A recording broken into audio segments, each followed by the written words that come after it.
খৰাঙে দহিছে ৰাজ্য। তামুলপুৰ জিলাৰ কৃষি পথাৰত এতিয়া পানীৰ অভাৱত মূৰে কপালে হাত দিছে কৃষক ৰাইজে। বৰুণ দেৱতাক অপেক্ষা কৰি কৰি তামুলপুৰ জিলাৰ কৃষকৰো লাগিছে হাহাকাৰ। জিলাখনৰ বানগুৰি হাউলি পথাৰত আজি পুৱাৰে পৰা মটৰেৰে পানী তুলি কৃষি কাৰ্য কৰিবলৈ চেষ্টা চলাইছে কৃষক ৰাইজে। উল্লেখ্য যে পথাৰত পানী যোগান ধৰিবলৈ এতিয়াও কোনো ধৰণৰ পদক্ষেপ গ্ৰহণ কৰা নাই জলসিঞ্চন বিভাগে।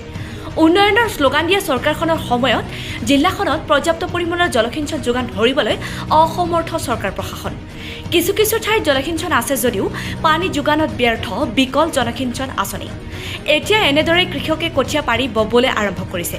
আনহাতে একাংশই পথাৰত কঠীয়া সিঁচিছে যদিও খৰাঙৰ বাবে ৰঙা পৰি গৈছে কঠীয়া। পানী নাই, আজি জেঠৰ 12 দিন গুচি গ'ল। আজি তাৰমানে এতিয়া কঠীয়া পাৰিব পৰা নাই। মানুহে মানে কেতিয়া ৰুব কেতিয়া কি কৰিব তাৰমানে।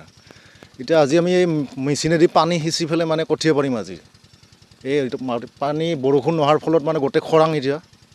সেইটোৱে আৰু কি ক'ম এতিয়া। চৰকাৰে এইবিলাক সুবিধা দিব লাগিছিল, মাজে মাজে ক'ৰবাত এই চেলো তেলো বহাই দিব লাগিছিল। চ'লাৰ ছিষ্টেম আজিকালি ওলাইছে নতুনকৈ। এনেকুৱা আমাৰ ইমান ডাঙৰ পথাৰ ইয়াতে কিন্তু ক'তো নাই তেনেকুৱা। এনেকুৱা কোনোবাই ক'ৰবাত পানী চানী আছে যিহেতু তাতে অলপ সিঁচি পেলাই মেচিনেদি সেনেকৈ পাৰিছে আৰু। এতিয়া যেনেকৈ আমি আজি ইয়াতে অলপ মেচিনেদি পানী সিঁচি পেলাই তাৰমানে খালৰ পৰা উঠাইছোঁ, সেনেকৈ আমি পাৰিছোঁ, সেনেকৈ পাৰিছে তেনেকৈ মানুহ। এইবাৰ যথেষ্ট খৰাং। এইটো পানী নাই। এতিয়া জেঠৰ আজি 12 দিন গুচি গ'ল তাৰমানে পানী নাই। ফাটি গৈছে মানে কাৰোবাই বেলেগে পাৰিছে যদিও কঠীয়াবিলাক আপোনাৰ মাটি ফাটি গৈছে। এতিয়া ৰঙা পৰি গৈছে কঠীয়া মানে। যোৱা বছৰ ভালে আছিল পানী, তেতিয়া সঠিক সময়ত সঠিক পানী পাইছিল, ভাল হৈছিল আৰু। এতিয়া নাই, আমাৰ এইখন পথাৰত নাই ইয়াত নাই নাই নাই। যথেষ্ট খৰাং, যথেষ্ট খৰাং। পানী একেবাৰে নাই তাৰমানে, বৰষুণৰ পানী একদমেই নাই।